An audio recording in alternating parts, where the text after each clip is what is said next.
Miyazaki tried really hard to bamboozle us. He tried to use his dirty feet technique to try and distract us, but luckily for me, I am not attracted to dirty feet like he is. Due to this reason and a couple others, I think I've cracked what these guys are actually about, what their importance is to the story, and let me tell you, I believe it's really big, even if it's not in the way you might have thought. It links back to usurpation, it links back to the gloam-eyed queen, it links back to the divine gate, it links back to everything, and I really want to talk about it in today's video. I'm not going to ask you to subscribe right now as I think that's really silly, but if, and only if, at the end of the video you have enjoyed, please consider leaving a like and subscribe as it greatly helps the channel. If you don't like the video, leave a dislike and tell me why.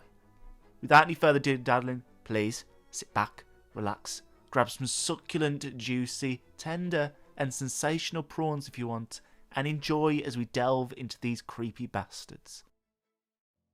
Off the get-go, there's a couple similarities. First of all, located both around the Divine Gate and in the Undercities of the Eternal Cities, you'll find piles of bodies. Now, the Divine Gate seems to be partially made up of said bodies. Unlike that, though, the bodies around the Eternal Cities are not entrapped within some kind of gate. Instead, they're located around these statues. Is it a coincidence, then, that one of these statues actually holds a strange sort of weapon? A strange sort of weapon that has the ability to harm those of the greater will. Now, it's a very real possibility they're just using the same model, but I really don't believe that. From Software has shown us time and time again that these little details are indeed very important and not just meant to be overlooked. For example, the map obelisks inside of Elden Ring and things like the spirit calling bell all have Futhark on it, which can be deciphered and translated. People originally said it was just placeholder textures and that they were reused everywhere, but that isn't true, and I believe a similar sort of situation is happening right here. There is a definite connection between these giants, or semi-giant looking people inside of the underground cities, and the Golden Order. This is further reinforced when you go inside some of these giants' tombs underneath their chairs. You'll actually find chests, and on these chests are pictures of what looks like the gloam-eyed queen. Said woman on the image has a purple brooch on top of her robes, and it looks identical to some of the nobles we see from her faction. Surprisingly, we actually see a similar looking statue at the Chapel of Anticipation, possibly linking to some sort of connection we might have to the gloam-eyed queen.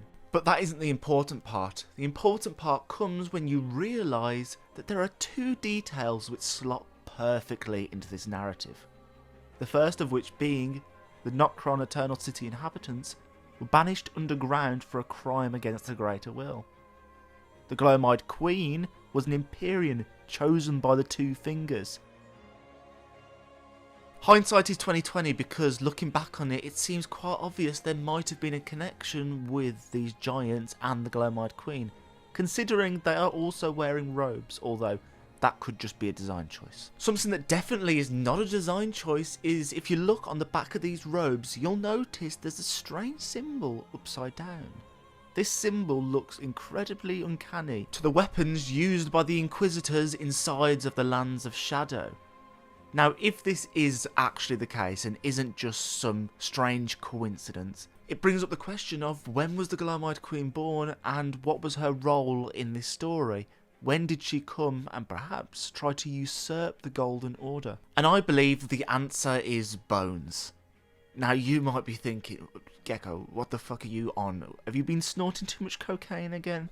But no, I haven't been on the marching powder. If you look inside Radhn, you'll notice the Elden Ring seems to be made up of sort of little bones. I noticed this, and the best way I can think about it is, you know the lucky bone inside a turkey?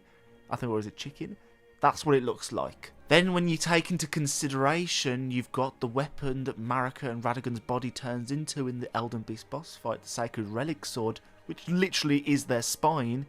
And then when you also consider, coincidentally, underneath one of the giants there's a chest which in it has a spine-like dagger. This is all without mentioning the shaman weapons we find inside the Lands of Shadow. What I'm trying to say is I believe there's a big significance with bones and that power resides in these bones. And I think that is exactly why both the Divine Gate and in front of these giant statues, hell, in all the Eternal Cities, there are these piles of corpses.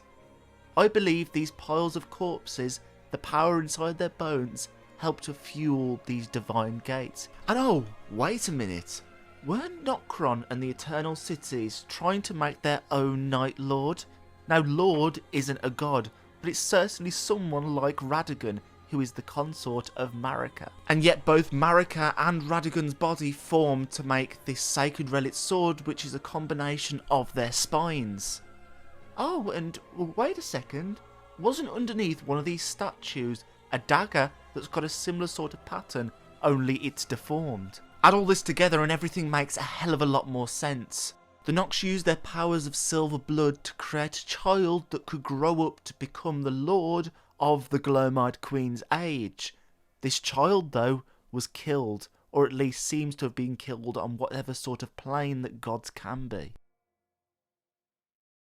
And of course, if we talk about the Gloam-eyed Queen, it wasn't just the Nox who were trying to bring about this Night Lord. For haven't you always thought it strange that the Gloam-eyed Queen commits god hunts? That she hunts these powerful individuals along with her apostles? Of course you could go down the route that they're just warmongers and they like the fight, they like the battle, but isn't it a lot more interesting to think that they are actually collecting the powers of their fallen foes and using it to fuel the Divine Gate? And I hear you scream, "Where is the Divine Gate, Gecko? What the fuck are you on again?" I know I already said about the marching powder earlier in the video, but again, are you on it again? Is that what you're doing in between record breaks? So the answer to that, no, I'm not doing beryllium marching powder, but I do think on the second point that there is a Divine Gate, and I believe it is actually the giant bodies. Now, how do I think that? Right, so the Divine Gate inside the Lands of Shadow is made up of bodies. They're piled on top of each other, stuck together with God knows what. I am curious, it's been thousands of years and they haven't decayed, but that's not the point of the video. Somehow they are stuck together. Now, instead of tiny little bodies piled up trying to create this Divine Gate, wouldn't it be just so much more easier to have these monstrously big beings used as the foundations for it?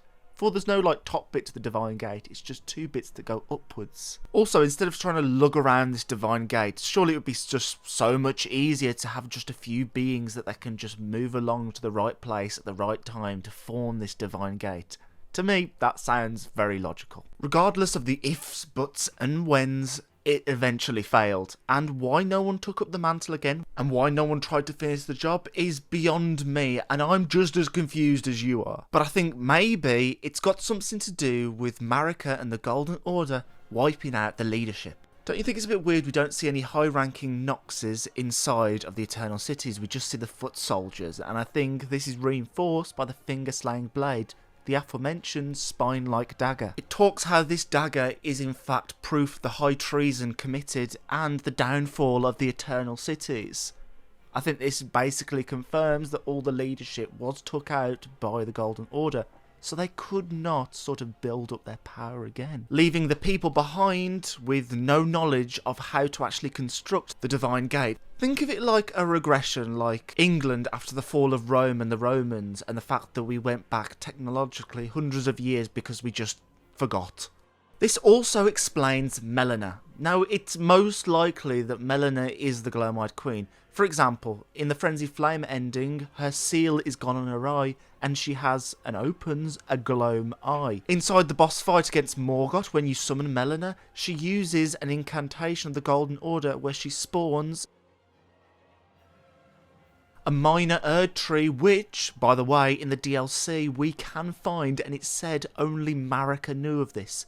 Add on to that a third point, that in the game files it refers to Melina as Marika's daughter. It's most likely that Melina is Marika's daughter. Then add on to the fact that the Gloam-eyed Queen is an emperyan, and all the known emperyans are childs of Radhn or Marika, because we've got to add in Ranni. So it makes sense that Melina would be the Gloam-eyed Queen. And a question a lot of people have asked is, how on earth did it happen? How on earth did Melina become the Melina we know inside the story. Now, for a long time, I've believed that Melina was actually burnt by her brother, Mesmer. I think there's quite a lot of evidence, and if you want more evidence on that, a video should be popping up on the screen right now which talks about it. Mesmer, much like his father, who is most likely Radhn, is a loyal hound of the Golden Order. He commits his orders inside the Lands of Shadow, and yet there is building resentment, as we see in his last words where he says, "Mother Marika, a curse upon ye."